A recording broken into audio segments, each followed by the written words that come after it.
Hey guys, this is me on a Saturday afternoon after the babies are napping finally, and it's it's really hot, but it's not that sunny outside anymore. I don't know if you can see anything through the not really, but here are my sweet babies sleeping.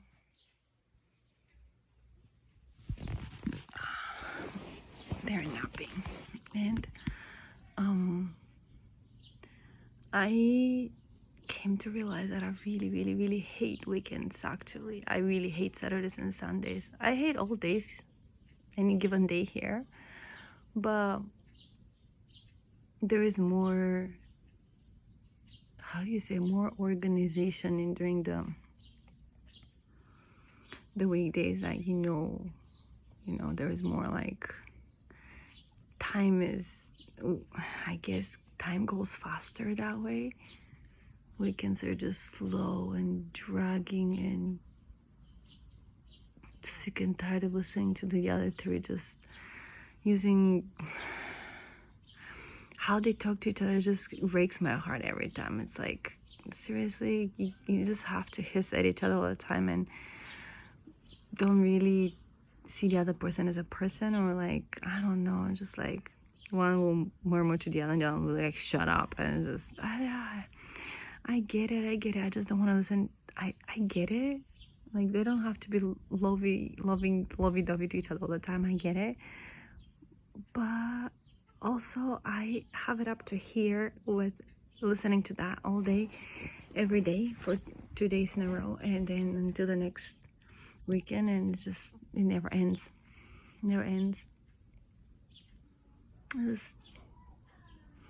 I get tired of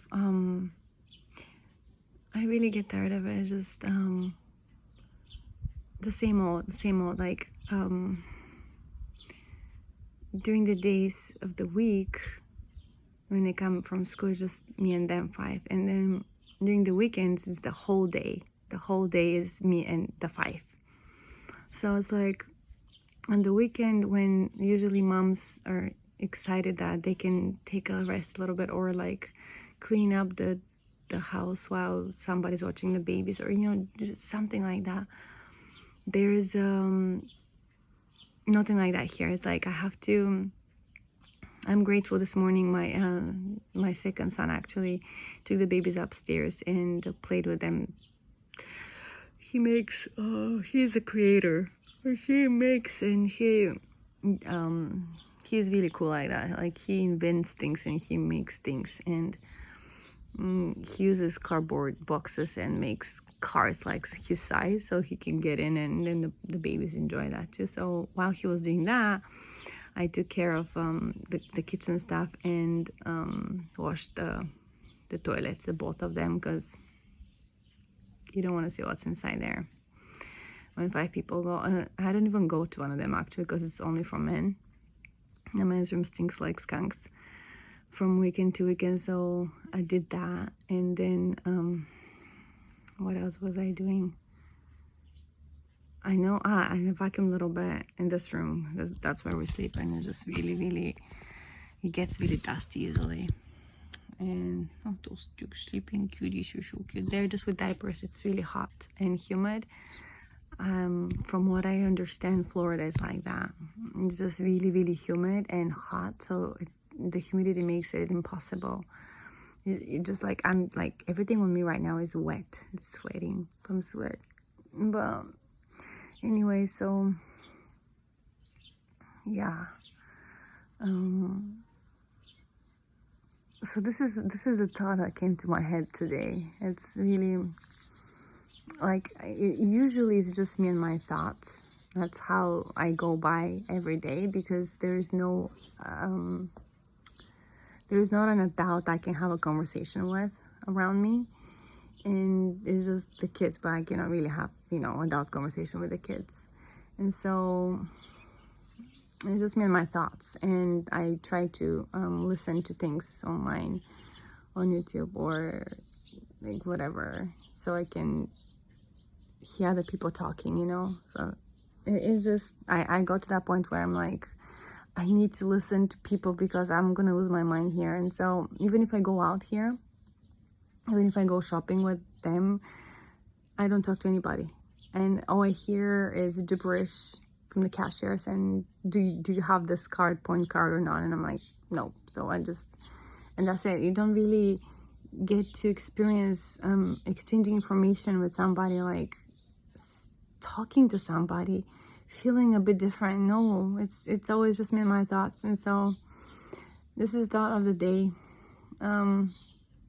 It just came really clearly in my head as I was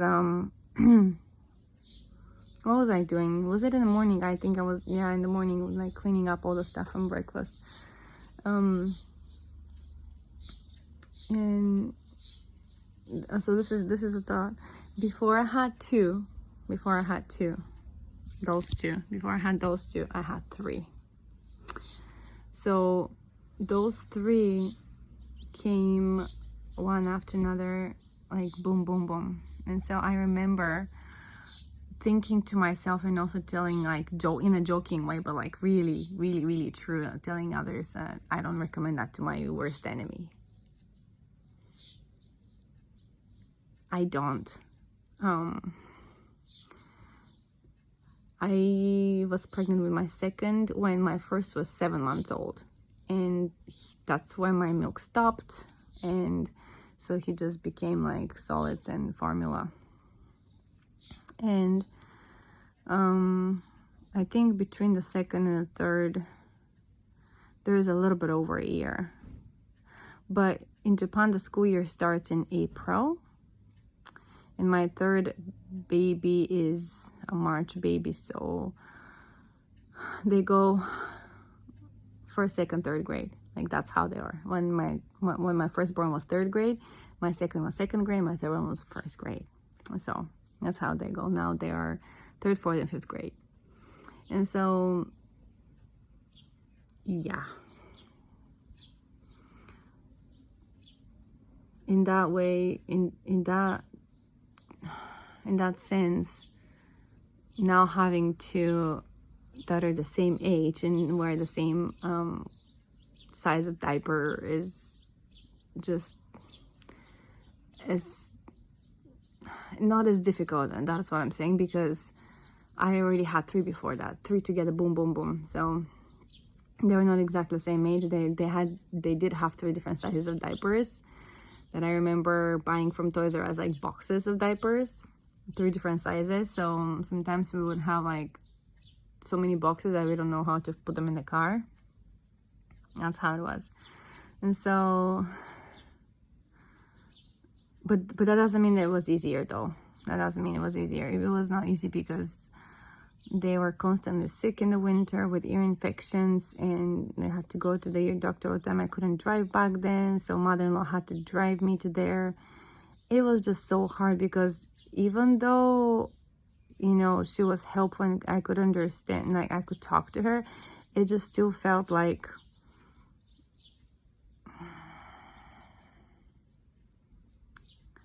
she is the mother of the husband, so she would do it because, you know, kind of like out of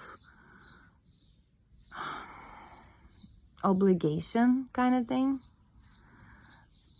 But and now when I think about it, it's true, because, you know, you would do anything for your grandkids, but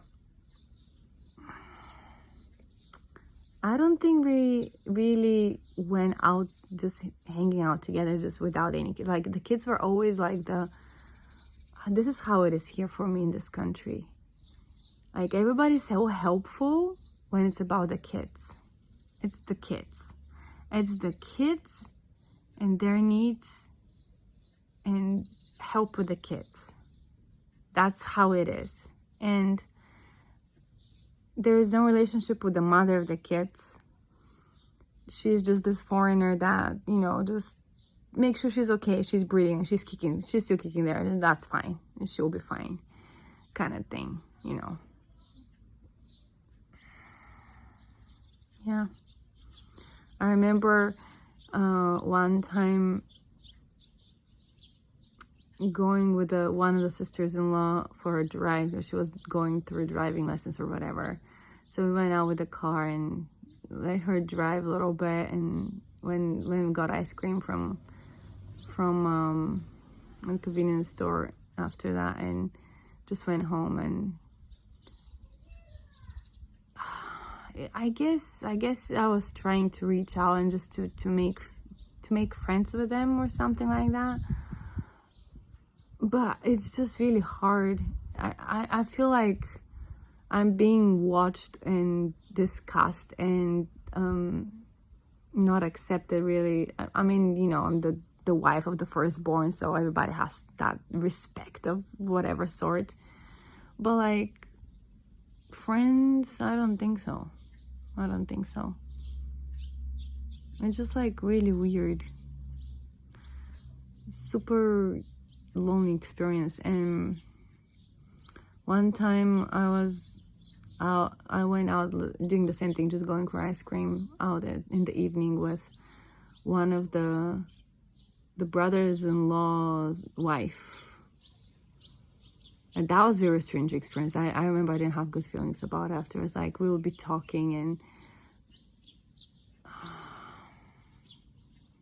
didn't feel like, no, I don't know what kind of person. Like, I like people that are vibrant, people with emotions, people with, like, we can laugh, we can talk, we can hate, we can you know, express different kinds of feelings, and it will be okay. Not like those indifferent people that just like just nod their heads and like try to pretend that they're understanding you, but like there's just no click there, no click. So those kind of relationships are just exhausting to me. Like, I think that's why I'm just shutting down altogether towards this in-law family, because quite honestly, I have enough in the house to deal with as it is. There are 5 of them, and I cannot deal with other people's crap. Like, I just can't. Like, emotionally, this is what happens. Like, I'm a person that if somebody's in need, I would try to help as much as I can, no matter what circumstance I'm right now in. Like, I would try to make it work so that I can help that person. And that you have to cooperate that with your reality and it's just really hard. And there is a lot of people to, like, there are a lot of them. Like, husband is number 1 of 6 kids, and there is a lot of people, and everybody's everywhere, and it's just spread around the world. And then there is also my family on my side, and then there are some of them in Bulgaria, some of them in Spain, some of them you know, here. And my sister is here, thank goodness. Same country, at least, same continent, same country. But there's just a lot. Sometimes I just want to shut down everything and everything around me. I just want to feel at peace and quiet. Just too much commotion. And I think that's why I really dislike the idea of, hey, let's build a brand new school building next to mother-in-law's house, so that and then in front of our house everything becomes a parking lot. Because, you know, it's convenient. You don't have to pay rent to people. You can just build your own house and just pay for the building for the next 35 years or 20 years. I don't know how many years. I don't really know. Why should I know? I'm the foreigner here. Why should I know anything about anything? So yeah, let's do that, and let's have all those school kids here running all over the place, not knowing boundaries of where to go, where not to go. I mean, they busted one of my trees I was sent from my dad. I mean, come on. And he himself killed one of my like, my dad sent me lots of things that they should have been flourishing by now, but it's just doesn't happen because people just kill things all the time. They don't care. They don't care. See, they don't care. Like if I go break a window of his building, it'll be a big deal, right? It'll be like, you're a psycho. I don't know what you're doing. But if he goes with a chainsaw and cut something that I literally for months stayed in water inside of the kitchen on warm temperature so that it can be a grapevine later, and it started and it was doing well. Nobody cares. It's just, oh, just cut it down. Don't worry. Don't care. I have to make this lawn, this green grass for, convenience. So yeah, priorities. Everybody's priorities. Very interesting situation. So before I had 2, I had 3. It's quite the crap of a life. Seriously, not easy thing to do. All right, guys, bye.